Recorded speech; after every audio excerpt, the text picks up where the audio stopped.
Bueno, les iba a poner la pantalla en grande, pero parece que no puedo. Voy a hacerles el video en dos partes porque si lo hago muy largo es más difícil subirlo a YouTube. Estábamos viendo formación del Estado-Nación en América Latina de 1826 a 1880. Vimos los antecedentes.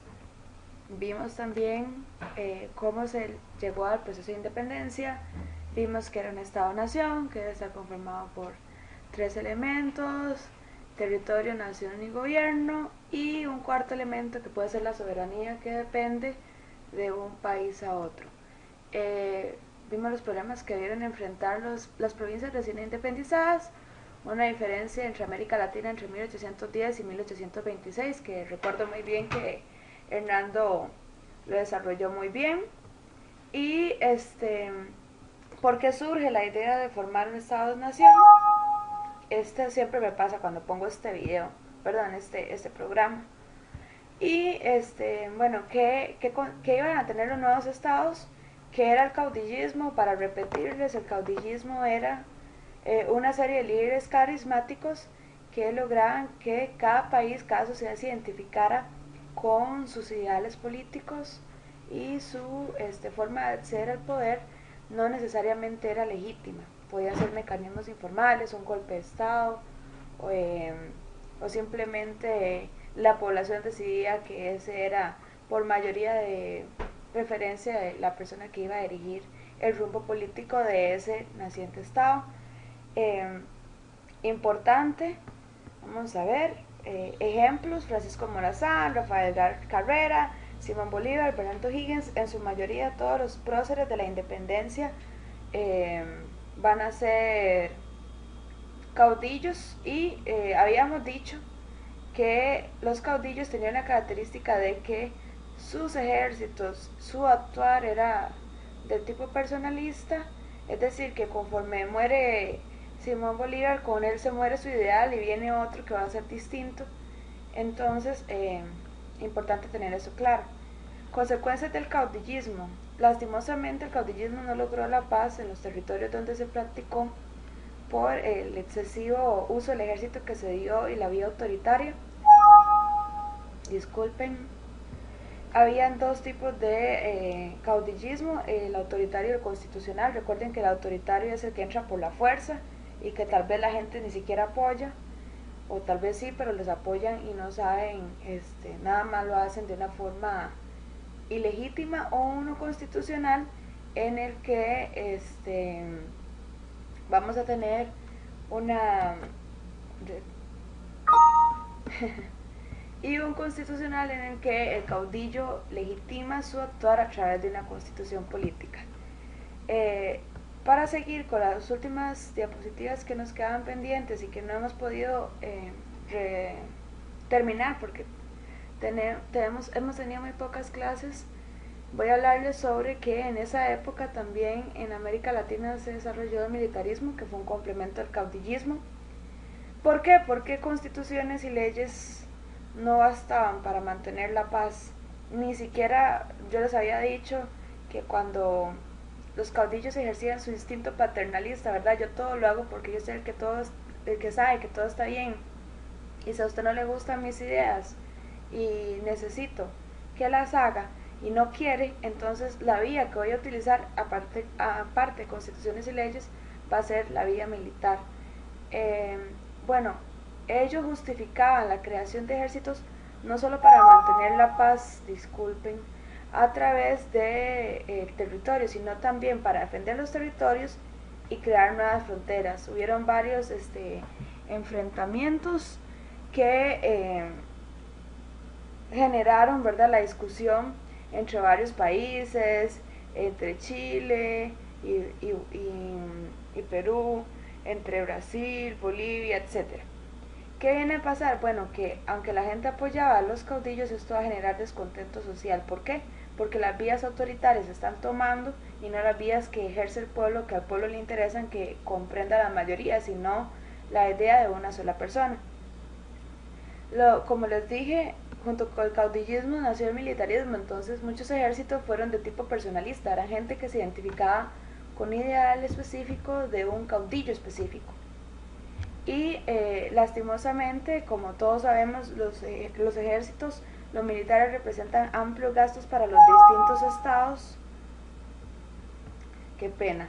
Representaban un amplio gasto para los distintos estados y por eso no es viable tener ejército actualmente en América Latina, aparte de que esto puede generar conflictos civiles y el abuso del poder por parte de los distintos gobiernos. Una de las justificaciones para crear el militarismo es que buscaba la seguridad nacional, es decir, que buscaban defenderse otros que pudieran venir a atacar a nivel externo y o a nivel interno que hubieran revueltas. Recuerden que en esta época hay mucha inestabilidad política, entonces el ejército es la forma de legitimar el gobierno que está. Es la forma en la que la persona dice, bueno, yo defiendo lo que estoy y por lo menos me cuido si quieren venir a darme un golpe de estado. ¿Qué pasó? Bueno, que aunque yo les decía que la formación de ese estado-nación fue muy buena, que los caudillos tenían cosas buenas, pero también tenían cosas malas. El problema es que en determinado momento los estados se volvieron en regímenes totalitarios.